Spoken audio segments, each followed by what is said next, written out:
Assalamualaikum warahmatullahi wabarakatuh. Sahabat channel Tuan Guru, semoga kita selalu diberikan kesehatan oleh Allah Subhanahu wa taala, diberikan nikmat iman dan Islam, dan semoga kita selalu diberikan rezeki yang halal dan thayyiban, rezeki yang barakah dan berlimpah. Amin amin ya rabbal alamin.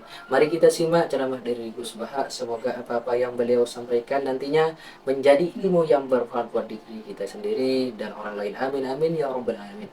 Mari kita simak ceramah dari beliau. Sungguh-sungguh Allah sangat ridho ketika seorang hamba itu makan makan ketika sesuap nasi dia muji Allah, ketika minum seteguk nasi dia muji Allah. Itu kalau orang diridhoni Allah itu wali betul. Itu untuk jadi wali itu gampang, kamu makan ridho, kamu ninjak buminya Allah ridho seneng, kamu hidup keseharian aman seneng. Nah ini supaya sampean kita semua ngaji betapa panduan Rasulullah untuk menggapai ridho Allah itu banyak yang keseharian sekali. Saking kesehariannya banyak dalam hadis dan itu sahih. Nabi menyebut hal-hal yang keseharian. Hatta matas alu fi fimroatika, kamu punya uang kemudian istri kamu bisa makan itu ibadah. Bahkan sebagian ibadah itu dicontohkan Nabi yang akhirnya diprotes sahabat. Yaitu wafi buti ahadikum sodakoh, kamu menggauli istri kamu itu ya sodakoh. Sampai sahabat bilang yang benar ya Rasulullah, ayati ahaduna syahwatahu wa huwa lahu ajrun, masa urusan biologis urusan syahwat kemudian dia dapat pahala. Nabi menjawab alai salawadu'aha fi haramin akana alaihi wisrun, bagaimana kalau dia meletakkan ke yang tidak benar itu kan dosa.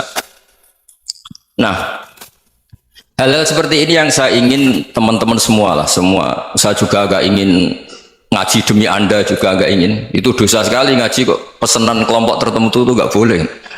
Islam itu untuk semua. Jadi ya cuma karena di depan saya jenengan ya seakan-akan jenengan korbannya. Itu ada ilmunya dalam usul fikih itu. Jadi orang itu harus ngaji usul fikih. Nama yang disebut, mungkin Mas Sufyan masih ingat zaman ngaji usul fikih. Nama yang disebut itu tidak jaminan sebagai prioritas perintah. Jadi misalnya gini, kebetulan yang di depan Nabi itu Abu Dzar. Nabi ya bilang, ya Aba Dzarin ini uhibbuka misalnya, atau ya Mu'ad ini muhibbuka, atau ya Aba Hurairah ini uhibbuka misalnya. Banyaklah riwayat yang Nabi nyebut ya Aba Dzarin, ya Mu'ad, ya Aba Hurairah.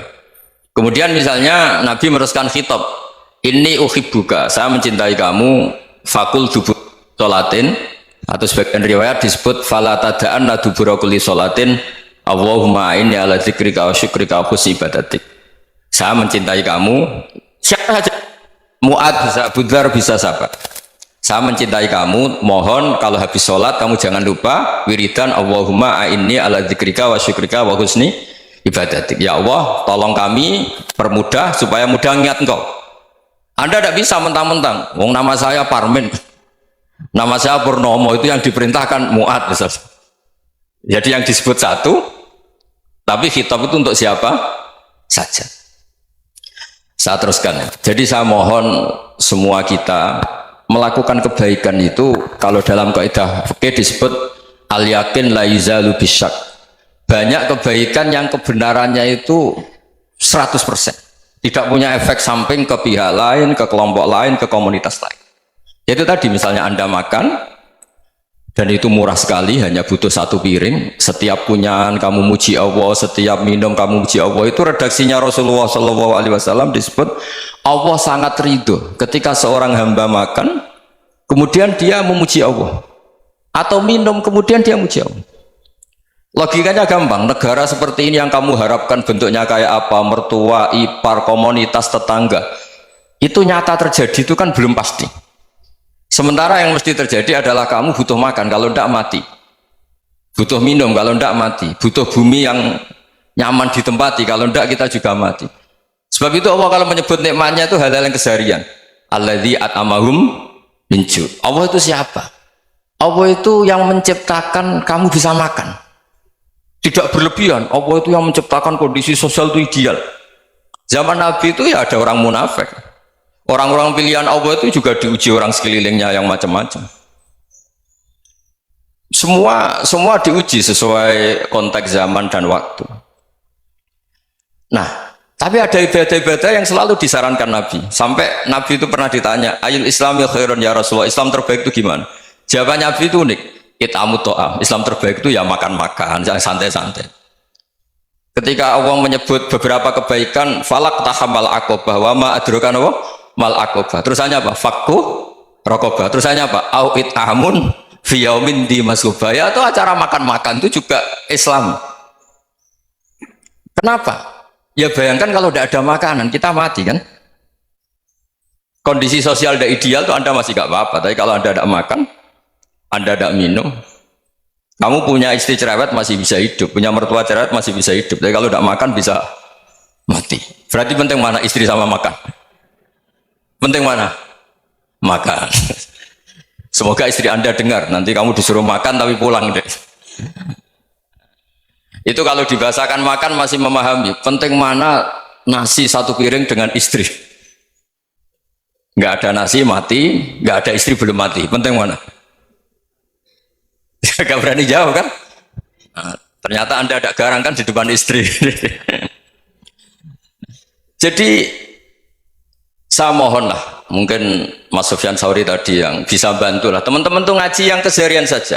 Karena kita nyari ridho Allah itu berdasar firman Allah, dan firman Allah itu menyebut keseharian tuh riang gampang. Yaitu tadi misalnya wa min ayatihi manamukum billaili wan nahar. Termasuk ayat-ayat Allah itu kamu tidur. Maka dulu itu ada guyonan, ada tokoh Mu'tazilah, kelompok dalam Islam yang berpikir manusia itu bisa menentukan ikhtiarnya sendiri. Karena saya bisa duduk, ingin duduk, duduk, ingin berdiri, berdiri. Karena kelompok ini nggak terima kalau semua kehendak Allah, nanti bagaimana kalau semua kehendak Allah kok ada hisab ya, ada sanksi. Lucunya itu dia akhirnya, ini cerita ya, mencintai seorang perempuan cantik sekali. Dan itu dia menjadi ahli sunnah itu oleh hal-hal yang sepele. Karena istrinya cantik, ya namanya suami istri itu hubungan intim. Terus ditanya, Mas, masih ingin lagi? Masih. Silahkan diulang lagi. Wah ya tidak bisa. Katanya manusia bisa menentukan yang diinginkan. Itu tobat itu. Itu nggak bisa ditobatkan Mas Sufyan Ats-Tsauri. Orang cantik yang mudah nobatkan orang itu orang cantik. Segampang itu. Akhirnya kita tahu, makanya kalau dalam kitab Hikam itu disebut al-aqil mayyakul madza yaf'alu wa hubi wal ghafil mayyakul madza af'al. Orang yang punya akal karena sadar ini wilayah Allah, semua milik Tuhan. Itu dia tiap hari berpikir, besok Allah akan melakukan apa terhadap dunia ini. Kamu merencanakan suatu mau plesir, ternyata gempa. Mau wisata ke Rusia, ternyata perang. Kamu tidak pernah tahu apa yang akan terjadi besok. Wa ma tadri nafsum madza taksibu ghadan. Tapi anda semua kita ini sering punya jadwal permanen. Makanya saya kalau diundang siapa saja bisa takdir. Yang jelas Gus ini acara penting. Ya masih acara penting nggak pangeran ngersakno piye. Kowe ape dadi pangeran, kamu kok mau jadi Tuhan. Itu kadang ya kiai. Penting Gus acara ini jenengan harus memastikan bisa. Loh kamu itu yang ngajarin tauhid sesuatu itu biadillah kok bilang-bilang apa pasti. Kalau maksa terus tak tobatkan kamu kata saya. Ya kalau gitu Gus bilang insya Allah. Wah itu hati saya, fisik saya, roh saya sudah bilang insya Allah. Tidak usah kamu latih kata saya. Nah hal-hal tauhid keseharian itu gampang sebetulnya. Wal ghafil yaqulu madza af'al. Tapi orang yang lupa Allah dia setiap hari bilang besok apa? Kita bisa melakukan apa? Seakan-akan dia itu aktor, dia penting, dia subjek permanen, dia. Padahal kita ini hanya objek kehendak Allah Subhanahu wa taala. Karena kita yakin sesuatu yang terjadi di alam raya ini kita tidak bisa apa-apa. Makanya saya sering ngaji, sering bilang saya, ketika Anda mensifati Allah, Dia yang menghidupkan. Sudah itu tanamkan sehingga ketika kita mati santai saja. Kenapa santai? Allah punya cara menghidupkan kita. Zaman kita hidup juga gak tahu caranya ngelola jantung, ngelola paru-paru. Kamu juga gak tahu ngelola oksigen yang tidak beracun, tidak mengandung polusi. Tahu-tahu hidup. Gak ingin tua ya tahu-tahu tua, gak ingin mati tahu-tahu mati. Selama ini kita hidup juga gak tahu apa-apa sebetulnya. Hanya gaya tok, punya jadwal, punya planning. Kalau kamu bisa menentukan pilihan Anda, pasti Anda istrinya cantik, 4 neriman semua, kona'ah semua. Nyatanya enggak kan? Ada 1 jelek, cerewet. Oh itu kan, nyatanya enggak bisa apa-apa Anda kan? Dan kamu bawa mati lagi. Itu kan, istri Anda juga gitu, punya keinginan, punya suami yang ganteng, yang jabat, yang neriman, yang enggak poligami. Ya enggak kesampaian juga. Kalau kita ngitung tingkat kegagalan kita itu gagal terus. Ya kan? Nah, terus ingat Allah, madza yaf'alu wa bi. Orang yang punya akal selalu berpikir Allah itu menghendaki apa terhadap saya. Loh, sama-sama orang gitu. Melihat orang yang serius, itu kata Anda itu pemikir berat, serius, senang punya tokoh yang mermutur karena kamu anggap serius. Tapi sebagian orang anggap orang yang serius itu wong mermut, wong masam, wong muka kok ditekuk. Jadi sama itu hati ya muqallibal qulub tsabbit qalbi ala dini, karena kita nggak tahu cara berpikir kita tentang orang lain, tentang sekeliling kita. Misalnya kita orang baik yang jenis ngurmat fakir miskin, ada orang bangun masjid mewah itu janggal. Apa artinya masjid mewah kalau banyak orang kelaparan? Tapi kalau yang jenis pendidikan, apa artinya masjid mewah kalau tidak bisa ngaji? Nanti yang jenis infrastruktur, apa artinya ini kalau semuanya punya sudut pandang yang berbeda-beda. Dan Islam mengapresiasi semua kebaikan. Tapi katakan semua kebaikan itu adalah kehendak Allah Subhanahu wa taala. Karena apapun baik Anda itu pakai fasilitas yang diberikan oleh Allah Subhanahu wa taala. Sehingga ini yang disebut qulillah tsumma darhum fi khawdihim yal'abun. Ya, kembali tadi ke tema-tema bahwa keseharian Anda ini sudah Islami. Saat Anda tidak bisa melakukan apa saja. Saya sering ada jenazah, biasanya kalau tetangga meninggal saya sering disuruh ngelepas.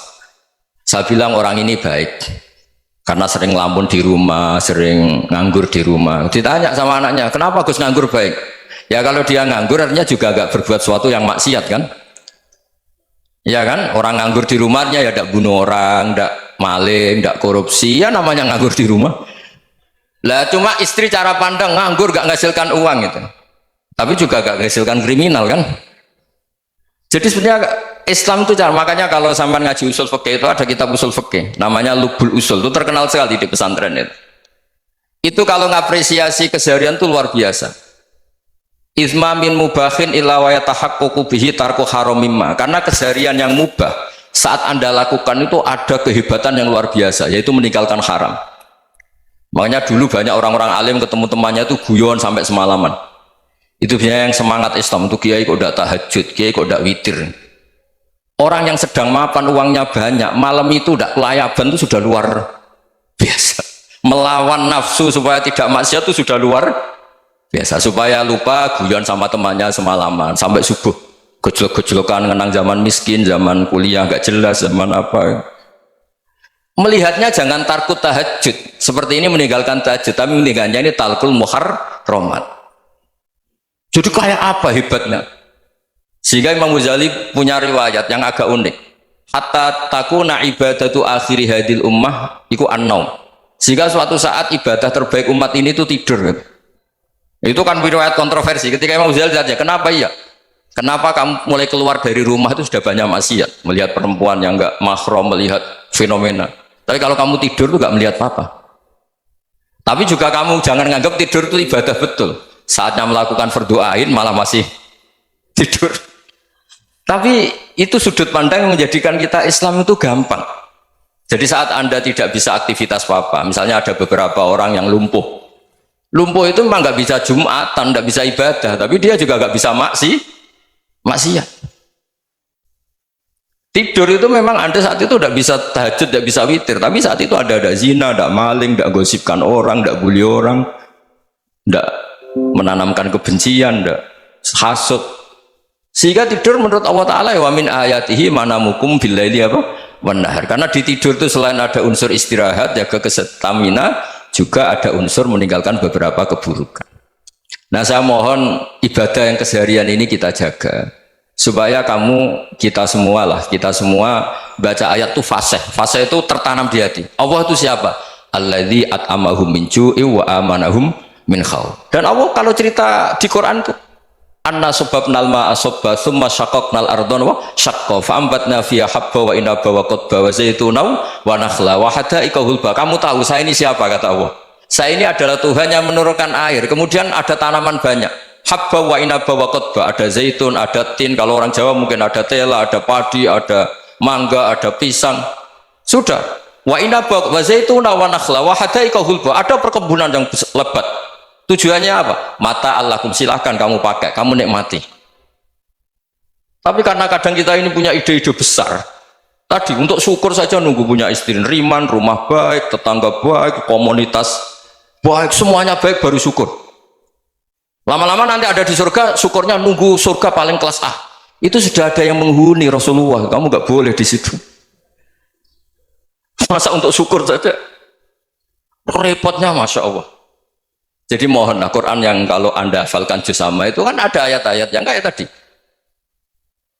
Ya, fal yang dzuril insanu ila ta'ami. Coba lihat apa yang kamu makan nih, dari mana, dan untuk mempertahankan hidup kamu keseharian.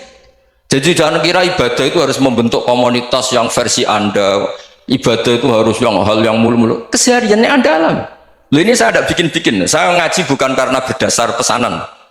Itu ayat yang saya baca kan betul ada ayatnya kan, fal yang dzuril insanu ila ta'ami anna sababnal ma'a sabba thumma syaqaqnal ardo syaqqa fa ambasna fiha habba wa inaba wa qadba wa zaituna wa nakhla wa hadaiqa ghulba. Terusannya apa? Mata'al lakum, silakan kamu nikmati. Mata itu silakan kamu nikmati. Ya kayak sampean dikasih hidangan ya makan. Ya sudah makan, habis makan ya minum, habis itu ngantuk ya tidur. Ya sudah normal-normal saja. Kayak apa indahnya Islam. Tapi Anda mencari Islam yang gimana lagi? Nah itu yang diajarkan guru-guru kita, diajarkan sanad kita sampai Wali Songo, sampai Rasulullah SAW. Bahwa pada akhirnya ada jihad, ada perang. Itu dulu memang perang, bukan membunuh, beda. Dulu kita dijajah Belanda ya perang, dan itu normal karena kita dijajah. Jadi ketika orang lain ingin baik sama kita, wa in ahadum minal musyrikin astajaruka ya fajirhu hatta yasma'a kalam Allah. Kalau mereka ingin baik ya kita baik. Makanya ada istilah musta'man, mu'ahad. Kalau mereka ingin damai, berdampingan dengan kemajmukan ya itu yang lebih baik. Karena memang Islam menghormati proses perdamaian. Wa in janahu lis-salmi ya fajnah lah. Kalau ingin damai ya kita harus damai. Alhamdulillah telah selesai kita menyimak ceramah dari Gus Baha. Semoga apa-apa yang beliau sampaikan dari tadi menjadi tambahan ilmu yang bermanfaat dan barokah. Amin amin ya rabbal alamin. Sekian saja dari kami. Mohon maaf bila ada kesalahan. Wabillahi taufiq wal hidayah wa ridha wal inayah. Wassalamualaikum warahmatullahi wabarakatuh.